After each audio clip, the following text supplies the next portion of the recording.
योग दर्शन के संदर्भ में बताते हैं। योग दर्शन, पातंजलि योग दर्शन में कहो कि भोग में अलगाव नहीं है, क्योंकि जब चित्तवृत्तियां निरुद्ध हो जाती हैं और दृष्टा अपने स्वरूप में स्थित हो जाता है तो उस समय सब दृष्टाओं को एक सरीका भोग मिलता है। इसमें भी दो स्थितियां हैं, क्या? पहला वृत्ति सारूप्य और दूसरा स्वरूपावस्थान। अब प्रश्न है कि आप अपने स्वरूप का ज्ञान हो जाने पर कि मैं दृष्टा मात्र हूं, कहा। अब अंतःकरण क्रियाशील है नहीं तो या निष्क्रिय रहती है? अंतःकरण क्रियाशील है या निष्क्रिय है? दो है। यदि निष्क्रिय अंतःकरण है तो निरोध दशा है, समाधि दशा, और यदि क्रियाशील अंतःकरण है तो फिर प्रपंच का भान हो रहा है।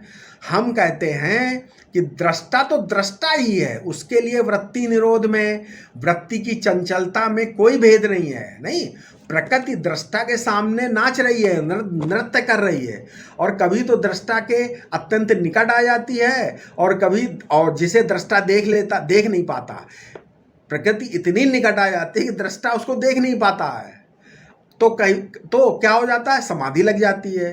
दृष्टा तो प्रकृति का दृष्टा है, वो प्रकृति चंचल हो तो भी और स्थिर हो तो भी दृष्टा रहेगा। इसलिए दृष्टा का दृष्टापना ही क्या है? भोक्तृत्व है। समझ में आया? भोक्तृत्वम नाम उपलब्धित्वम, ये अद्वैत वेदांत की दृष्टि से भोक्तापना है।